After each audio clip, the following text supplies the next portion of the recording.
नाज़रीन इकराम अस्सलाम वालेकुम। मैं हूं शबीर खान सदुदई और आप देख रहे हैं मुझे इस वक्त डेरा Ghazi Khan little scholar school के बाहर।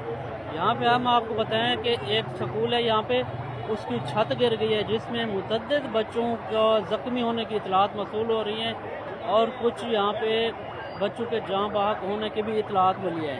ये आप रश देख रहे हैं, यहाँ पे वालिदैन इस वक्त स्कूल के बाहर मौजूद हैं, इंतज़ामिया भी मौजूद है। यहाँ पे ऑपरेशन जारी है और अभी तक कंफर्म नहीं हो सका कि कितने बच्चे इस वक्त ज़ख्मी हैं और कितने जो है ना जाँ बहक हो चुके हैं। लेकिन इंतज़ामिया की जानिब से रेस्क्यू ऑपरेशन भी किया जा रहा है, पुलिस भी मौजूद है, रेस्क्यू के इदारे भी मौजूद हैं। लेकिन हमारी तरफ से बार बार निशानदही की जाती रही है कि अभी डेरा गाजी खान में ऐसी बिल्डिंग मौजूद हैं जो कि किसी भी वक्त बड़े साने का सबब बन सकती है।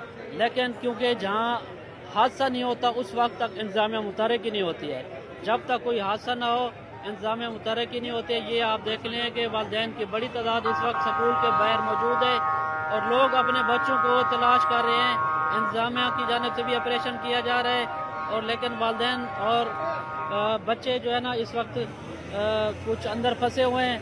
वालिदैन भी कुछ अंदर गए हुए हैं अपने बच्चों को ढूंढने के लिए, लेकिन इंतज़ामिया की तरफ से अभी तक जो है ना बच्चों को निकाला भी जा रहा है और कुछ बच्चे अभी अंदर भी मौजूद हैं। अभी तक ज़राए की जानिब से जो इतलात मिली हैं तकरीबन 2 के करीब जो है ना बच्चों की जाँ बहक होने की इतलात मिली है और मुतअद्दिद अभी क्योंकि दबे हुए हैं मलबे के अंदर।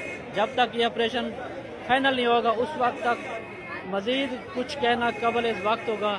और ये मैं आपको दिखा सकता हूँ कि अभी तक ये बड़ी तादाद जो इस वक्त स्कूल के बाहर मौजूद है और ये तकरीबन इस क्लास में जिसमें छत गिरी है उसमें तकरीबन 21 के करीब जो बच्चे बताए जा रहे हैं उसमें मौजूद थे। तो अभी तक दूसरे जो बच्चे हैं वो ताल महफूज हैं, लेकिन एक ही छत गिरी है उसमें काफ़ी सारे बच्चों की ज़ख्मी और कुछ की जहाँ बहक होने की इतलात भी मौजूद है। यहाँ पे एसपी इन्वेस्टिगेशन भी मौजूद हैं, आ गए और रेस्क्यू के इदारे भी मौजूद हैं।